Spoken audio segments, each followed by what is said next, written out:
Hello दोस्तों, मैं हूं इमरान शिराजी और आज मैं आपको सिंदबाद जहाज़ी के चौथे सफ़र का किस्सा सुनाऊंगा।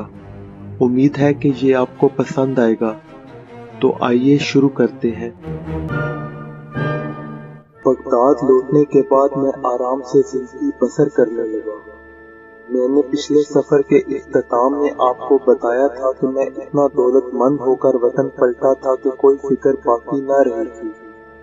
घर वालों और दोस्तों के साथ जिंदगी के मजे लूट रहा था, लेकिन कुछ अरसे बाद वही ख्वाहिश सफर करने, तरह तरह के लोगों से मिलने और माल बेचने और खरीदने की दिल में जाग उठी। चुनांचा मैंने पहले से भी ज्यादा माल असबाब लेकर बगदाद से बसरा की तरफ सफर शुरू किया।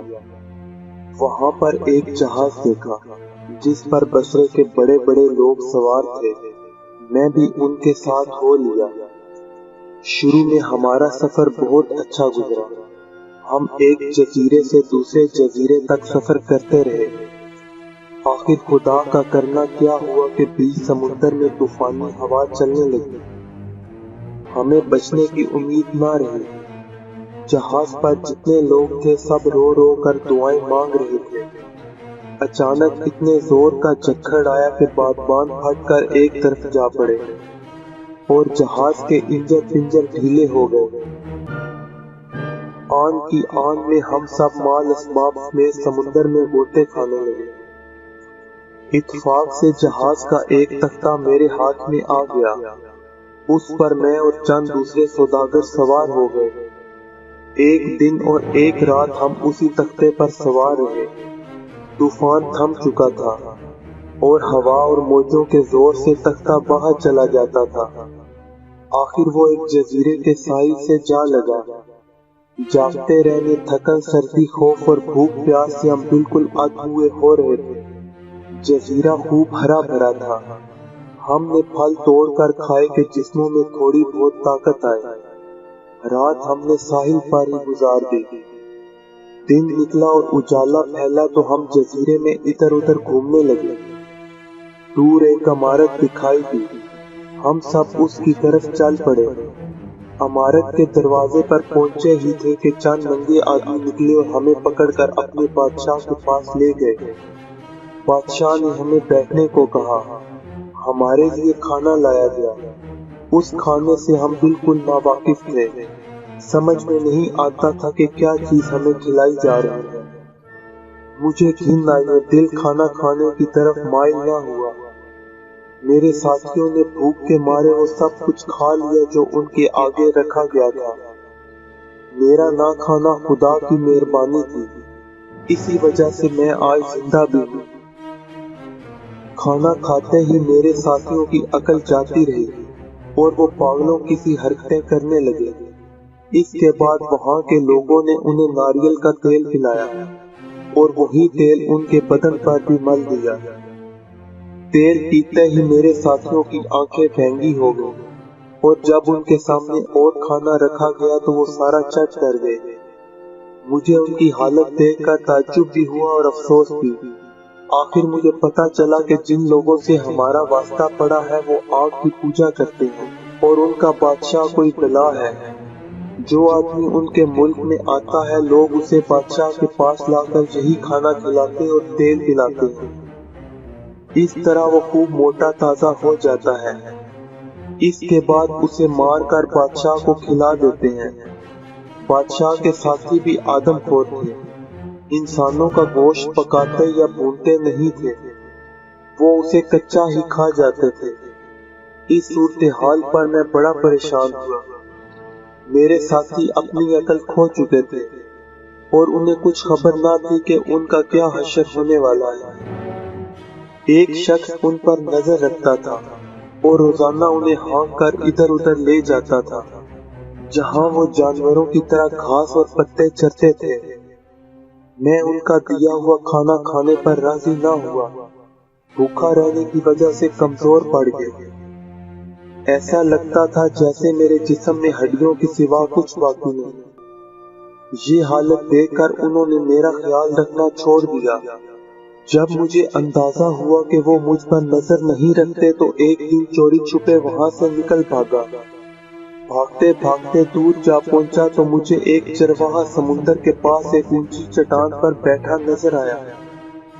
गौर से देखा तो वही आदमी था जो मेरे साथियों को चारा खिलाने ले जाता था। मेरे साथी वहां घास चर रहे थे। चरवाहा मुझे देखकर समझ गया कि मेरी अकल खराब नहीं हुई। उसने इशारे से कहा कि पीछे लौटकर दाहिनी तरफ मुड़ जा, वहां से तू एक बड़ी सड़क पर पहुंच जाएगा। मैंने उसके कहे पर अमल किया और दाहिनी तरफ मुड़कर चलता गया, यहाँ तक कि चरवाहा मेरी नजरों से ओझल हो गया। मैंने इत्मीनान का सांस लिया कि अब वो मुझे नहीं देख सकता। शाम हुई तो मैं एक जगह बैठ गया, घास पात खाकर पेट भरा। सोना चाहता था मगर डर के मारे नींद न आई। सुबह होते ही फिर आगे चल दिया। गरज के साथ दिन रात चलता रहा। भूख लगती तो घास पात से पेट भर लेता। 8वें दिन मुझे दूर चंद आदमी नजर आए। डरते डरते उनके पास गया। जैसे ही उन्होंने मुझे देखा तो दौड़े दौड़े मेरे पास आए और पूछने लगे कि तू कौन है और कहां से आया। मैंने अपना माजरा उन्हें सुनाया। वो कहने लगे ये अजीब वाकया है, इन आदमखोरों से कोई जान नहीं बचा सकता, वो तो आदमियों को कच्चा खा जाते हैं। बहुत दिन बाद मैंने पेट भरकर खाना खाया। फिर वो जहाज पर सवार हुए और एक जजीरे पर जा पहुंचे। यही उनका वतन था। वहां पहुंचकर उन्होंने मुझे अपने बादशाह के सामने पेश किया। बादशाह भी मेरा अहवाल सुनकर हैरान हुआ। मुझे खाना खिलाया गया। जब सैर होकर खाना खा चुका तो मुझे मटर गश्त की सूझी। शहर में घूमा फिरा, देखा कि बड़ी आबाद जगह है और बाजारों में हर तरफ चहल पहल है। मेरी ढारसबंदी के ऐसी जगह पहुंच गया हूँ जहाँ आराम से जिंदगी गुजारी जा सकती है। मैंने देखा कि वहाँ के लोग छोटे हो या बड़े नहायत उम्दा घोड़ों पर सवारी करते हैं, मगर जीन नहीं रखते। मैंने बादशाह के सामने अपने ताज्जुब का इजहार किया। मैंने कहा कि बादशाह सलामत, मुझे अच्छी किस्म की लकड़ी फराम की जाए। इसके बाद मैंने एक माहिर बढ़ई को बुलाया और उसे जीन बनाना सिखाया। चमड़ा मंगवा कर जीन पर चढ़ा दिया। एक लोहार को ढूंढा और रकाबे बनाना भी उसको सिखाया। जब सारा काम मेरी मर्जी के मुताबिक हो गया तो एक घोड़ा लेकर जीन और रकाबों से आरास्ता किया और उसे लगाम देकर बादशाह के पास ले गए। बादशाह ने घोड़ी पर सवारी की तो उसे बहुत मजा आया और उसने मुझ पर इनामात की बारिश कर दी।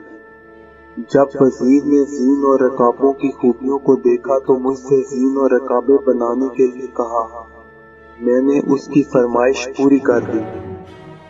अब तो मुल्क के तमाम बड़े लोग और ओहदेदार जीन और रकाबे तलब करने लगे। चुनाचा मैं बढ़ई और लोहार की मदद से जीन और रकाबे बनाकर बेचने लगा और जल्द ही बहुत अमीर आदमी हो गया। शहर के लोग मुझे बड़ा आदमी समझने लगे। क्या अमीर क्या गरीब, सब मेरी इज्जत और खातर करते थे। एक दिन मैं बादशाह के दरबार में खूब बन ठन कर खुश खुश बैठा था कि बादशाह ने कहा, मेरी बात सुनो, अब तुम्हारा शुमार इज्जतदार लोगों में होता है। तुझे हम अपने जैसा ही समझते हैं। हमारी ख्वाहिश है कि तू हमेशा हमारे शहर में रहे और कहीं न जाए। इसलिए तू एक काम कर, उम्मीद है कि मेरी बात ना टालेगा। मैंने जवाब दिया, बादशाह सलामत, मैं आपके कहे पर पूरी तरह अमल करूंगा। आपने मुझ पर बहुत मेहरबानी की है, इसलिए मुझे आज ये मकाम हासिल हुआ है। मैं खुद को बादशाह का नौकर समझता हूँ। बादशाह ने कहा, मैं चाहता हूँ कि तेरी शादी यहाँ किसी खूबसूरत और अमीर लड़की से कर दूँ ताकि तू यहाँ से जाने का नाम भी न ले। बादशाह की बात सुनकर मैं शर्म के मारे सुरख हो गया और मुझसे कोई जवाब ना बन पड़ा। बादशाह ने पूछा, बेटे तू चुप क्यों है, जवाब क्यों नहीं देता? मैंने कहा, हुजूर आपका हुक्म सर आंखों पर। बादशाह ने फौरन काजी और गवाहों को बुलाकर मेरा निकाह एक शरीफ शादी से कर दिया, जो खूबसूरत भी थी और मालदार भी, और बड़े घराने से ताल्लुक भी रखती थी। एक बड़ी सी हवेली मुझे रहने को मिली। बहुत से नौकर चाकर मेरी खिदमत में हाजिर हो गए। बादशाह ने अच्छी खासी रकम मेरे लिए मुकर्रर कर दी, जो कि हर महीने मुझे मिलती थी। मैं अपनी तमाम मुसीबतों को भूलकर हंसी खुशी रहने लगा। मेरी बीवी मुझे बहुत चाहती थी और मैं भी उसे पसंद करता था। सोचता था कि जब वतन जाऊंगा तो उसे भी साथ ही लेता जाऊंगा। आदमी कुछ सोचता है और खुदा ने उसकी तकदीर में कुछ और ही लिखा होता है। मुस्तकबिल का हाल किसे पता होता है। अपने पड़ोसी से मेरी बड़ी दोस्ती थी। इत्तेफाक से एक दिन उसकी बीवी फौत हो गई। मैं अफसोस करने उसके पास गया, देखा कि उसकी हालत बहुत खराब है, जैसे मरने ही वाला हो। मैंने कहा, बीवी का इतना गम ना कर, खुदा तेरी उम्र दराज करे, हो सकता है कि तुझे कोई और बेहतर बीवी मिल जाए। ये सुनकर वो जोर जोर से रोने लगा और बोला, ऐ दोस्त, मेरी जिंदगी का अब एक ही दिन बाकी रह गया है, दूसरी शादी मैं कैसे करूंगा। उसकी बात सुनकर मुझे हैरत हुई और मैंने कहा, ऐ भाई, बुरी बात मुंह से मत निकाल, तू बिल्कुल सेहतमंद है। उसने जवाब दिया, ऐ दोस्त, तेरी जान की कसम, कल तू मुझे यहाँ नहीं पाएगा और ना आइंदा कभी देख सकेगा। मैंने हैरत से पूछा, क्यों? उसने जवाब में कहा, कल जब मेरी बीवी को दफन करेंगे तो मुझे भी उसके साथ ही दफन कर देंगे। हमारे शहर का यही दस्तूर है। अगर बीवी मर जाए तो शोहर को उसके साथ दफन कर देते हैं और शोहर मर जाए तो बीवी को। मैंने कहा, ये बहुत बुरा दस्तूर है। उससे अगले दिन शहर के लोग बड़ी तादाद में जमा हुए। उन्होंने मेरे पड़ोसी की बीवी को ताबूत में रखा और पड़ोसी को भी साथ ले चले। शहर के बाहर पहुंचकर समुंदर के करीब एक पहाड़ के दामन में आए। वहां एक बड़ा पत्थर पड़ा हुआ था। उसे हटाया गया तो उसके नीचे कुएं की शक्ल का गार दिखाई दिया। लोगों ने ताबूत को उसमें डाल दिया। मैंने पूछा तो मालूम हुआ कि पहाड़ के नीचे एक अंधा कुआं है। फिर मेरे पड़ोसी की बारी आई। उसे रस्से से बांधकर गार में उतार दिया गया। एक मटका पानी और 7 रोटियां भी साथ कर दी। पड़ोसी ने नीचे पहुंचकर रस्सा खोल दिया। लोगों ने रस्सा खींचकर उस बड़े कुएं का मुंह बंद कर दिया और मेरे दोस्त को उस अंधेरे गार में छोड़कर शहर को लौट गए। मैंने दिल में कहा, ये मौत तो दूसरी मौतों से भी ज्यादा कठिन है। और तो कुछ न सोचा, सीधा बादशाह की खिदमत में हाजिर हुआ और कहा, ऐ मेरे आका, आपके मुल्क का ये दस्तूर नहायत ही खराब है। बादशाह ने जवाब दिया, ये दस्तूर पुराने वक्तों से चला आ रहा है, इसे किसी सूरत बदला नहीं जा सकता। मैंने पूछा, अगर मेरी बीवी मर जाए तो क्या मुझे भी उसके साथ अंधे कुएं में डाल दिया जाएगा? मैं ठहरा परदेसी, क्या मेरे साथ रियायत ना होगी? बादशाह ने सख्ती से कहा, अगर तेरी बीवी मर गई तो जरूर तुझे भी उसके साथ कुएं में ही डाल दिया जाएगा। इन तमाम बातों से मुझ पर खौफ तारी हो गया। मैंने सोचा कि अगर बीवी मर गई तो मेरा मरना भी यकीनी है। मैंने दिल को तसल्ली देनी चाहिए कि कल का हाल किसे मालूम, क्या पता कौन पहले मरे और कौन बाद में। लेकिन मुझे जिस घबराहट ने घेर रखा था वो किसी तरह कम ना हुई। किस्मत का खेल देखिए कि थोड़ी मुद्दत बाद ही मेरी बीवी बीमार पड़ी और चंद ही रोज में फौत हो गई। शहर वाले ताज़ियत करने मेरे पास आए। खुद बादशाह ने भी आकर अफसोस किया। फिर मेरी बीवी को नहलाकर बेहतरीन कपड़े और नहायत कीमती जेवर पहनाए गए। लाश को ताबूत में रखा उस पहाड़ का रुख किया जिसके पास कुआं था। वहां पत्थर हटाकर ताबूत को कुएं में डाल दिया। मेरे दोस्त और ससुराल वाले मुझसे इस तरह गले मिले जैसे मैं किसी लंबे सफर पर रवाना होने वाला हूँ। मैंने बहुत फरियाद की कि यारों, मैं परदेसी हूँ, तुम्हारे दस्तूर को नहीं मानता। उन्होंने मेरे चीखने चिल्लाने की जरा परवाह ना की और 7 रोटियों और मटके पर पानी के साथ रस्से के जरिए मुझे नीचे उतार दिया।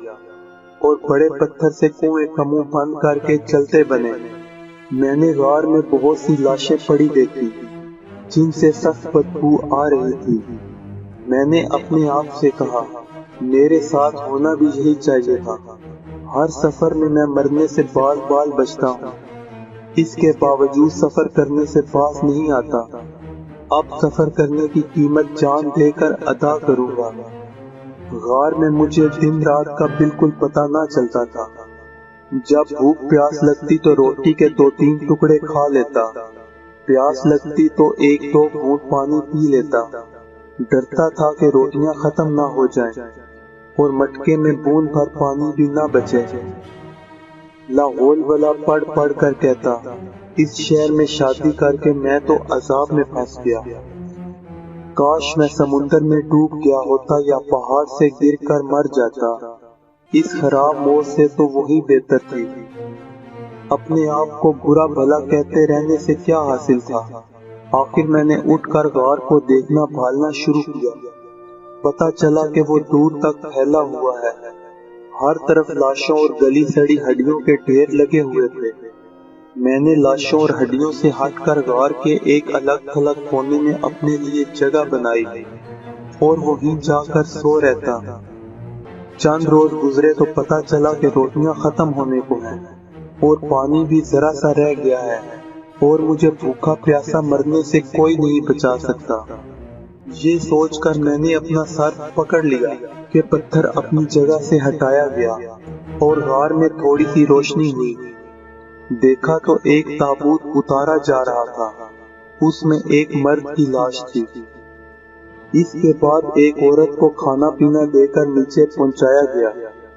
मैं औरत को देख रहा था, लेकिन वो मुझे देख नहीं सकती थी क्योंकि उसकी आंखें अभी अंधेरे से मायूस ना हुई थी। जब लोग कुएं को पत्थर से बंद करके चले गए तो मैं उठा। मैंने एक मुर्दे की बड़ी सी हड्डी उठाई और जाकर औरत के सर पर कई दफा मारी, यहाँ तक कि वो मर गई।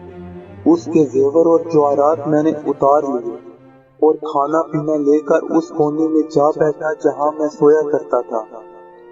इसके बाद मैंने यही तरीका अपना लिया। जब किसी मर्द या औरत के दफनाने की नौबत आती तो मैं उसके जिंदा साथी को मार डालता। इस तरह मेरे पास थोड़ा बहुत खाने पीने को जरूर मौजूद होता। मैं बड़ी एहतियात से काम लेता, हमेशा जरा जरा सा खाता और एक वक्त में घूंट भर से ज्यादा पानी न पीता। खुदा जाने इस हालत में कितने दिन गुजर गए। एक दफा मैं सोने के लिए लेटा ही था कि मुझे खड़खड़ाहट सुनाई दी। मेरी समझ में ना आया कि ये शोर किस वजह से है। मैं उठा और एक मुर्दे की हड्डी लेकर उस तरफ बढ़ा जहाँ से आवाज आ रही थी। थोड़ी दूर चलकर एक वहशी जानवर नजर आया जो मुझे आता देखकर भाग खड़ा हुआ। मैंने उसका पीछा किया। आखिर एक जगह पहुंचकर एक कोने में कोई चीज तारे की तरह चमकती नजर आई। मैं उधर बढ़ता ही चला गया। वहां जाकर देखा तो उजाला सा महसूस हुआ। मुझे यकीन हो गया कि गार में कोई सुराख है जो बाहर की तरफ निकलता है। और आगे जाकर पता चला कि जानवरों ने यहाँ पहाड़ी में सुरंग लगाई हुई है जिसके रास्ते वो अंदर आते हैं और पेट भरने के बाद निकल जाते हैं। ये मालूम होते ही मेरी जान में जान आ गई। सोचा कि अब मैं गार में पड़े पड़े मर जाने से बच जाऊंगा। रींग रींग कर उस सुरंग से बाहर निकला तो अपने आप को बड़े पहाड़ पर पाया जिसके एक तरफ समुंदर था और दूसरी तरफ शहर और बाकी जजीरा। ये ऐसी जगह थी जहाँ कोई आदमी ना पहुँच सकता था। मैंने खुदा का लाख लाख शुक्र अदा किया। सुरंग के रास्ते गार में गया, मुर्दों के अच्छे अच्छे कपड़े लिए, कुछ पहने और बाकी जिनमें तरह तरह के जवाहरात, मोतियों की लड़ियां, सोने चांदी के जेवर और हीरे जवाहरात जड़े थे, उन्हें गठड़ियों में बांध कर सुरंग के बाहर ले आया। अब मैं हर रोज सुरंग से निकलकर इस उम्मीद पर बाहर आ बैठता कि शायद कोई जहाज इधर से गुजरे और मुझे इस गार से, जो कि किसी कैद खाने से कम नहीं था, निजात मिले। रात को गार में जाकर सो जाता और जो जिंदा मर्द या औरत गार में आ जाती उसे मार डालता ताकि खाने पीने की कमी ना हो। ایک روز میں سمندر کے کنارے بیٹھا ہوا اپنی حالت پر غور کر رہا تھا کہ سمندر میں ایک جہاز نظر آیا۔ میں نے مردوں کے کپڑوں میں سے ایک سفید چادر نکالی اور اسے لہراتا ہوا ادھر سے ادھر دوڑنے لگا۔ خوش قسمتی سے جہاز والوں نے سفید چادر کی وجہ سے مجھے دیکھ لیا۔ جہاز سے ایک کشتی اتاری گئی، اسے کھینچتے ہوئے چند آدمی مجھ تک پہنچے اور پوچھنے لگے کہ تو کون ہے اور یہاں کیا کر رہا ہے؟ اس پہاڑ پر کیسے پہنچا؟ ہم نے کبھی کسی کو یہاں پر نہیں دیکھا۔ میں نے کہا میں سوداگر ہوں، جس جہاز میں سوار تھا وہ طوفان میں پھنس کر ٹوٹ گیا۔ ایک تختہ میرے ہاتھ لگا، اس میں اپنے بچے کچے مال سمیت یہاں آ پہنچا۔ انہوں نے مجھے اس تمام مال سمیت جو میں نے غار میں سے سمیٹا تھا کشتی میں بٹھا لیا اور جہاز پر جا کر کپتان کے سامنے لا کھڑا کیا۔ کپتان نے کہا اے شخص تو اس جگہ کیسے پہنچا؟ یہ تو بہت بڑا پہاڑ ہے جس کے پیچھے ایک بڑا سا شہر آباد ہے۔ میں عمر بھر اس سمندر میں سفر کرتا رہا ہوں اور اس پہاڑ کے پاس سے بار بار گزرا ہوں، لیکن یہاں جنگلی جانوروں اور پرندوں کے سوا کسی کو نہیں دیکھا۔ میں نے وہی کہانی دہرا دی جو کشتی والوں سے کہی تھی۔ شہر اور غار کا ذکر بالکل نہ کیا۔ ڈر تھا کہ جہاز پر شہر کا کوئی رہنے والا موجود نہ ہو۔ اپنے مال میں سے بہت سے زیور اور ہیرے نکال کر جہاز کے کپتان کو دینے چاہے، وہ لینے پر راضی نہ ہوا اور بولا ہم کسی سے کوئی چیز نہیں لیتے۔ جب سمندر کے کنارے یا کسی جزیرے پر کسی بھولے بھٹکے کو دیکھتے ہیں تو اسے جہاز پر لے آتے ہیں۔ اگر اس کے پاس کچھ نہ ہو تو اپنے پاس سے اسے روپیہ پیسہ دیتے ہیں، محض خدا کے لیے یہ بھلائی کرتے ہیں۔ یہ سن کر میں نے اسے ڈھیروں دعائیں دی۔ ہم جزیرے جزیرے سفر کرتے رہے۔ میں اپنی سلامتی پر خوش تھا۔ جب مجھے غار میں مردوں کے درمیان گزارے ہوئے دن یاد آتے تو کپ کپی سی طاری ہو جاتی۔ خدا خدا کر کے ہم حفاظت سے بصرہ پہنچے۔ وہاں سے میں نے بغداد کی راہ لی اور گھر آ کر گھر والوں اور دوستوں سے ملا۔ انہوں نے سفر سے صحیح سلامت لوٹنے پر مجھے مبارکباد دی۔ جو مال میرے پاس تھا وہ میں نے گوداموں میں رکھوا دیا۔ لوگوں کو تحفے دیے، خیرات کیے، یتیموں اور غریبوں کو کپڑے بنوا کر دیے اور دوبارہ عیش و آرام کی زندگی بسر کرنے لگا۔ تو دوستو یہ تھا میرے چوتھے سفر کا احوال۔ جلد ہی آپ کو اپنے 5ویں سفر کا احوال بھی سناؤں گا۔ سبسکرائب کیجئے ہمارے YouTube چینل کو اور بیل آئیکن کو دبائیے ہماری ویڈیو سب سے پہلے دیکھنے کے لیے۔